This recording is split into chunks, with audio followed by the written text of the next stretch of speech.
Blay. Sir. Yeah.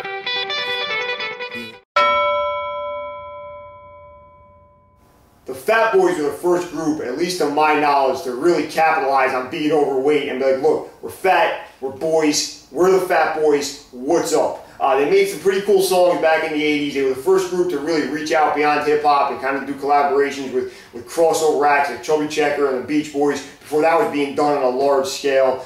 Since then, Buffy has passed away, so rest in peace to him. But most importantly, as far as their career, they made the movie Disorderlies, which is hilarious. I saw it when I was 5 and I laughed like crazy. I watched it again when I was about 25, just as good.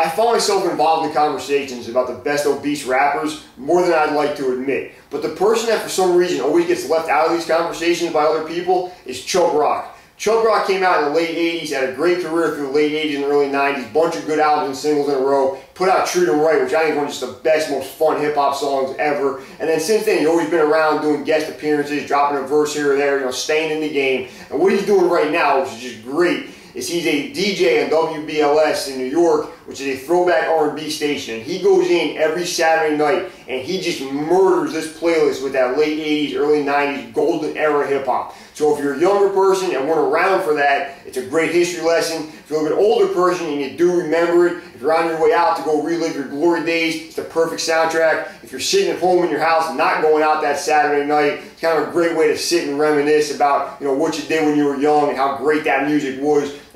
For me personally, every Saturday night that I'm on my way to a club or a bar or a party, I got the radio tuned to WBLS, and if I'm driving multiple people in my car, one thing you will eventually hear in my mouth is, "Shut up, Chubb Rock is talking." Heavy D had a bunch of big hits in a row, and these records were the kind of dance, club, radio-friendly records that really perfectly merged New Jack Swing R&B and hip-hop in a way both fan bases could really appreciate. And this was different from most dance music at the time because it wasn't just absolutely terrible.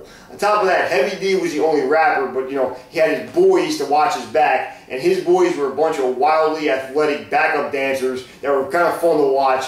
And unfortunately, one of those boys, Trouble T. Roy, passed away pretty early on in their career, so rest in peace to him. But he did inspire TROY, They Reminisce Over You by P-Rock and CL Smooth, one of the best rap songs of all time.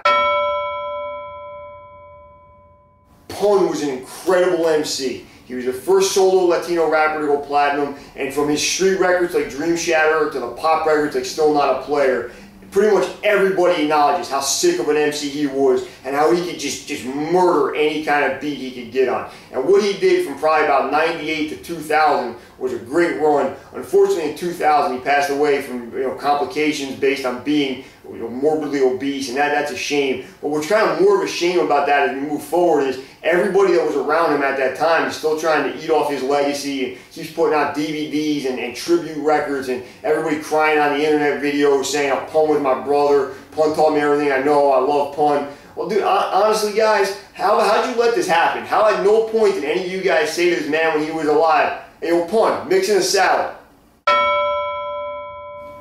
Fat Joe deserves a special spot on this list. He brought Big Pun to the game and introduced the world to that talent. He was part of Terror Squad, Digging in the Crates, DJ Khaled's crew now. He's really been involved in some big movements in hip-hop. Had a ton of hits over the years, and he doesn't go away. He's always there, always putting out a good album every couple of years, always jumping on this single or that single, making himself relevant. And I think it's incredible. His first album came out in 1993 during the era of cassette tapes, Sega Genesis, and Welcome to the Terror Dome, and he's still hot right now in the era of iPods, PS3, and Welcome to My Hood.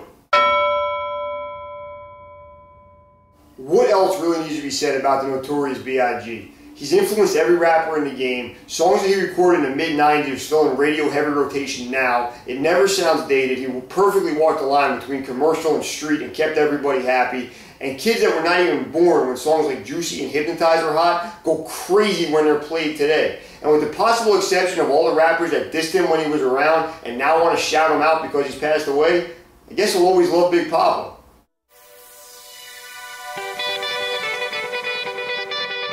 Blay. Sir. Yeah.